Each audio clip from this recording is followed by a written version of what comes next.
여러분 안녕하십니까. 누리필입니다. 자, 보수의 대표적인 논객으로 이름을 떨친 인물들 많이 있습니다. 그중에 가장 선구자격인 인물이 바로 진만원 박사, 조갑재 이 두 사람이죠. 이 두 사람이 사실은 시작입니다. 우파 혹은 보수 논객의 시작은 그 두 사람이거든요. 나이도 비슷하고 그 두 분은. 그런데 지금 상황을 보십시오.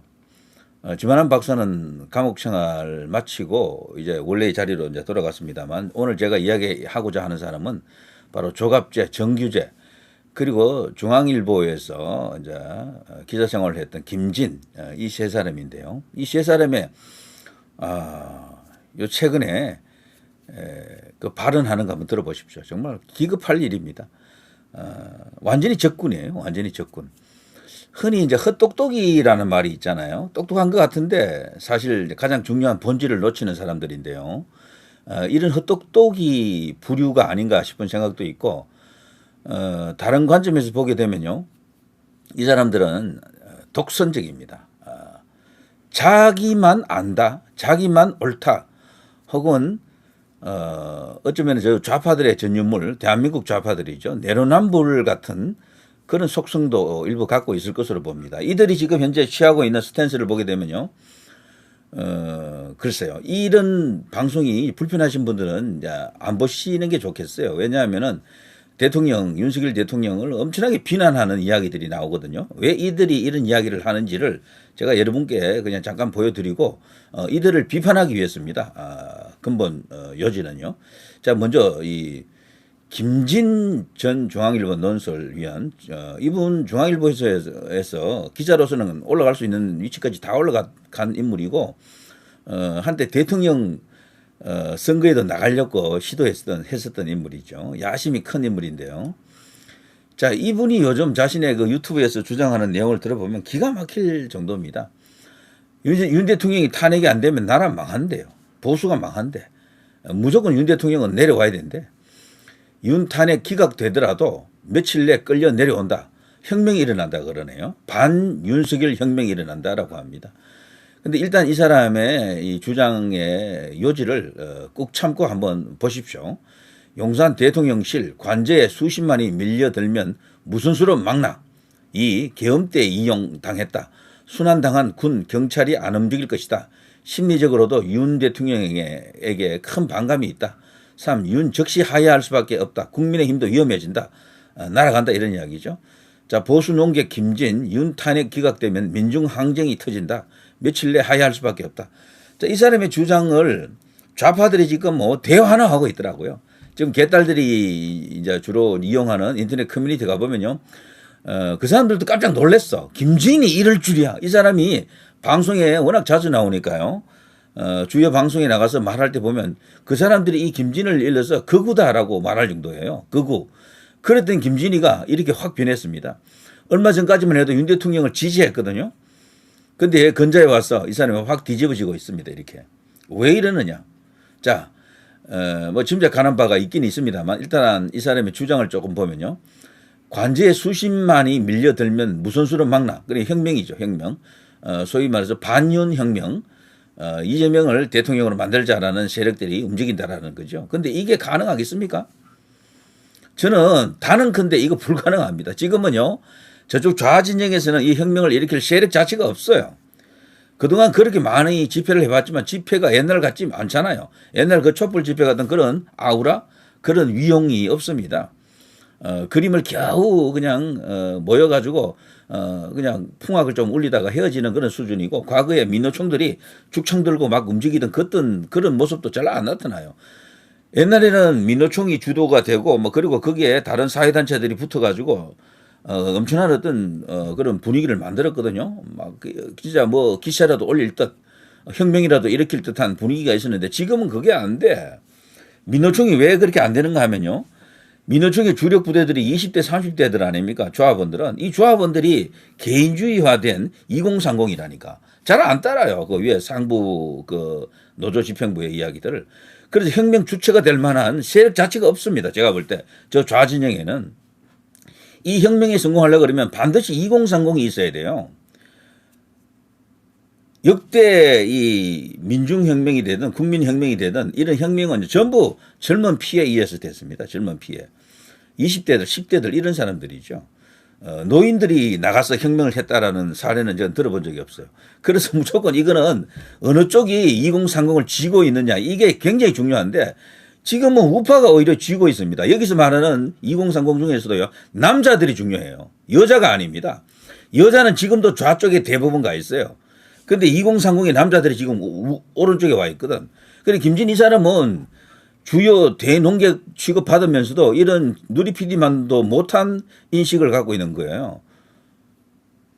이 정확하게 정치 지형을 잘 모른다라고 봅니다. 이 사람은 자기 주장만 하는 거야 그냥. 그러니까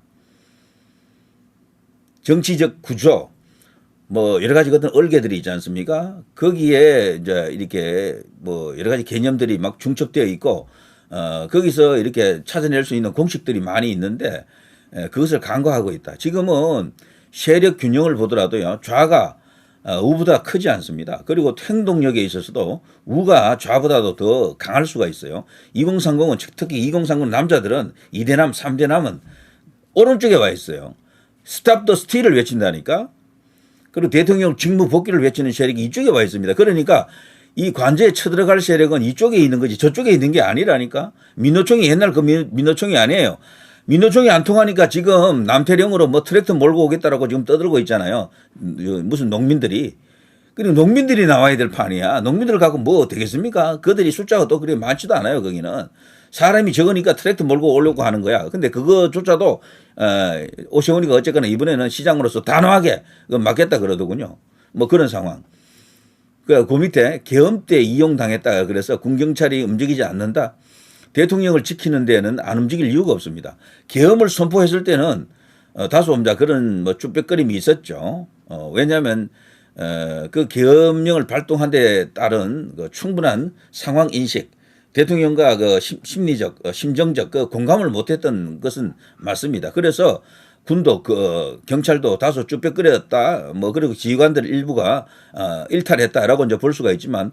이번에 대통령이 직무 복귀하고 난 뒤에 대통령을 향해서 관저로 막 쳐들어온다.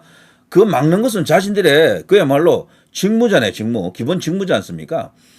그래서 군과 경찰이 대통령을 등질 가능성은 없어요. 특히나 또 대통령이 계엄을 다시 이제 이렇게 발동시킨다라고 저들이 떠들고 있는데 저는 그 가능성 없다고 보거든요. 없다고 보거든요. 대통령도 벌써 계엄을 2차적으로 한다라고 말하지 않았고요. 계엄 다시 없다 그랬잖아요. 벌써 그거는 헌재 재판정에서도 그렇게 이야기했기 때문에 그건 없습니다. 그래서 이런 일은 일어나지 않는데도 이런 식으로 침소봉대하는 거죠. 계엄 없이도 이제 일을 할 수가 있겠죠. 대통령이 직무 복귀하게 되면 계엄이 없이도 이제 할 수가 있습니다. 진짜 제대로 된 특수본을 꾸려야 되는 거죠. 지금 특수본이 있잖아요. 이건 윤 대통령을 잡기 위한 특수본인데 대통령이 직무 복귀하게 되면은 진짜 부정선거라든가 그 밖에 반국가 세력을 토벌하는 작전이 이제 시작될 겁니다. 그때 진짜 특수본이 생길 거예요. 자, 그런 건 할 수가 있습니다. 계엄 아니고도 할 수 있다라고 봐야죠. 자, 그리고 윤 즉시 하야할 수밖에 없다. 국민의힘도 위험해진다. 하야될 일이 하나도 없습니다. 오히려 그 반대가 될 거래요. 광장의 권력은 누리피디가 여러 번 이야기했습니다만 좌에서 우로 넘어왔어요. 단순한 숫자 비교에서는 게임이 안 돼요. 게임이. 옛날에 좌쪽이 이제 강세를 띠던 게 바로 그 장외 집회 그거였었는데요. 이거는 이제 뒤집힌 겁니다. 그래서 혁명을 이야기할 수 있는 곳은 이쪽이지 저쪽이 아니다. 엄청난 어떤 그 상황이 이제 뒤집힌 걸 이 사람들이 아직 모르고 있거나 애써 외면하고 있다라고 봐야 되죠. 애써 외면하고 있다. 그리고 지금 가장 중요한 10대, 20대, 30대 그 남자들 10대 남, 20대 남, 30대 남 이들의 생각이 어디에 가 있는지를 이 김진 같은 사람이 놓치고 있다라고 저는 그렇게 봅니다. 자, 이 사람이 최근에 방송했던 내용 보십시오. 정말 가관입니다. 가관. 극우 하늘 포용하라. 와. 근데 이 사람이 이렇게까지 윤 대통령을 까는 이유를 제가 알고 있습니다. 윤 대통령을 참 지지했거든요. 이 사람도 얼마 전까지만 해도. 근데 갑자기 이렇게 도는 것은요. 저는 조중동하고 이거 보조를 맞추고 있다고 봅니다. 조중동이 지금 한을 지금 밀고 있는 듯 보이죠. 실상 이제 그런 것 같습니다. 조중동 입장에서는 오세훈을 밀려고 했는데 오세훈이 명태균 유탄을 맞아가지고 휘청거리고 있습니다. 그리고 지금 또 시장으로서 부동산 정책이 이게 실패했다라고 지금 평가를 받으면서 지금 상당한 정치적 위기를 지금 맞았죠. 조중동이 이제 오세훈이 가능성이 없다라고 이제 본다 그러면 결국 이제 조중동이 갈 때는 어디입니까? 제가 볼 때 지금 한동훈에게 간 것 같아요. 이거는 누리 PD가 아마 제일 먼저 지적을 했을 겁니다. 한 2달 전에 벌써 이상하다. 조중동이 한동훈에게 간 것 같다라고 제가 벌써 말씀드렸잖아요. 조선중앙동화, TV조선 채널A, JTBC 거기에다 데일리안, 뉴데일리 이런 쪽도 한동훈에 대해서는 비판을 안 합니다. 굉장히 우호적이다라는 걸 제가 벌써 오래전에 읽었고요. 그래서 보수 쪽의 주요 언론들이 대부분 거기로 가버렸기 때문에 이 한동훈이 이제 숨이 죽었다, 배신자 프레임 때문에 막 갔다, 이렇게 이제 보는 사람들이 많지만 이 이제 김진 같은 사람은 그렇게 안 보는 거죠. 여기 보십시오. 거구 한을 포용하라. 결국에는요, 이거 한동훈을 지지하기 위한 방편으로서 이렇게 하는 측면도 있고요. 조중동하고 자기가 몸담았던 중앙일보하고 이렇게 보조를 맞추는 그런 측면도 있습니다. 예, 그런 것도 있고. 그리고 이 사람이 혹시 지금까지는 그런 냄새를 덜 풍겼지만 내각제하고 손을 잡았을 수도 있습니다. 다 그런 것들이 뒤에 지금 숨어 있다. 여기 보면요, 파면되면 진짜 봄 온다. 윤 대통령 파면 기각되면 총 없는 4.19 터진다. 정치 천재 헌재. 자, 한덕수 복귀로 국정 안정이 온다. 이러면서 이 사람도 3일 전에 이걸 말했기 때문에 예고를 했습니다. 한덕수는 복귀될 것이다라고요. 한덕수는 복귀시키고 윤석열은 파면하라. 이게 이 사람 주장이죠. 기각이 불가능한 5가지 이유. 그리고 윤석열 대통령은 무조건 이 사람은 8대0 인용된다라고 지금도 주장하는 쪽이죠. 자, 정영식 보수 재판관 윤 대통령에게 7태 내릴 것이다.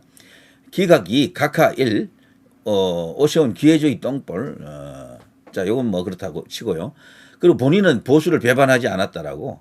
진짜 보수를 망치고 있는 것은 윤 대통령과 그 지지자들이다라고 지금 떠들고 있는 거죠. 이런 사람이 헛똑똑이다라고 제가 앞서 말씀드렸잖아요.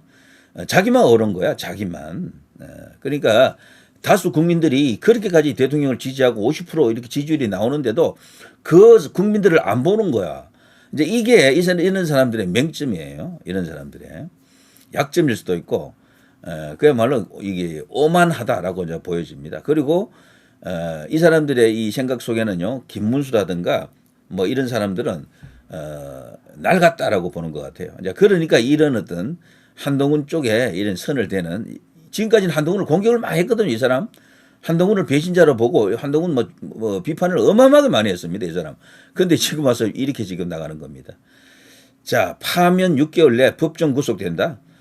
며칠 후 윤에게 참개몽의 철퇴가 내려진다. 이재명 막으려면 윤 대통령 기각한다. 사상 최악 바보 논리다.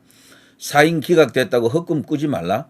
그래 앞서 말이죠. 그 검사 3인 그리고 최재 감사원장 그때 기각된 걸 보고 뭐 어쩌고 저쩌고 하면서요.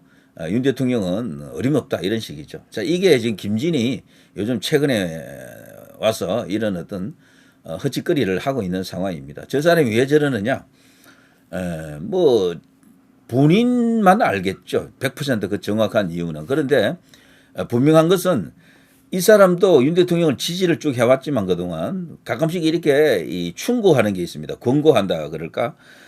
자기가 권고를 해보면 그걸 그냥 들어야 됩니까? 바로 대통령이 덜컥덜컥 받아들여야 돼요. 근데 그건 불가능하잖아요. 비판은 자기가 하더라도 대통령이 그걸 뭐 이렇게 보는지 안 보는지도 모를 텐데, 이런 사람 특징이 자기가 몇 번 비판을 해보고 그 비판이 안 먹히면 안티로 돌아간다고요. 안티. 그런 사람 많습니다. 조갑제도 그런 케이스죠. 사실은 처음에는 윤 대통령 지지했죠. 처음에는. 아무튼 자 그런 상황으로 지금 와 있고요. 자, 이야기하다 보니까 벌써 이것만 해도 시간이 꽤 되네. 조갑제 그리고 여기 정규제 이야기는 다른 시간에 해야 되겠네. 이 사람들은 또 다른 뭐가 있습니다. 어쨌거나 지금 김진은요, 한동훈을 까다가 지금 한동훈 지지자로 지금 온 것 같고, 윤 대통령 지지하다가 윤 대통령 끌어내려야 된다 쪽에 완전히 써 있습니다. 이런 쪽에 있는 보수 인사도 좀 있죠. 그래서 보수가 힘든 게 분열하기 좋은 여러 가지 어떤 조건을 갖고 있습니다. 소위 명망가들, 좀 알려진 사람들이 자기하고 뜻이 맞지 않으면 그냥 까버린다니까요. 그래서 누리 PD가 하는 이야기 중에 내 생각을 너무 강조하지 마라. 대세가 가는 쪽으로 같이 가줘라라고 하는 겁니다. 아니면 계속 분열만 일어나요. 지금 대세가 어디가 있습니까? 대통령을 구하자. 스탑 더 스틸 이쪽이 대세라고 보거든. 그리고 이쪽에 사람들이 많이 가니까 대통령 지지율이 저렇게 많이 나오는 겁니다. 구속 기각 아니 탄핵 기각 탄핵 뭐 기각을 통해서 바로 직무 복귀하는 쪽을 국민들이 원한다라고 특히 범보수 쪽이 이것을 압도적으로 원한다라고 보기 때문에 이곳이 주전선이고 여기가 메인스트림이다. 이쪽으로 함께 손잡고 가야 된다. 이 주장을 제가 하고 있고요. 그리고 이런 사람은 김진이라든가 이런 사람들은 그 정신이 없는 거죠. 자기가 특별하다고 여기는 거야. 자기가. 제가 볼 때는 절대 저보다도 인지도가 높지 않아요. 인지력이 높다고 생각 안 합니다. 평소 이야기하는 걸 제가 조금 들어봤지만 이 사람의 이 프레임이 딱 있어. 그 안에 놀고 있는 거야 그냥. 더 멀리서 보면 다릅니다 이게. 그리고 이런 사람이 놓치고 있는 게 너무도 많은 거죠. 한마디로 헛똑똑이다 이런 생각이 듭니다. 자, 누리 PD 김준혜였습니다.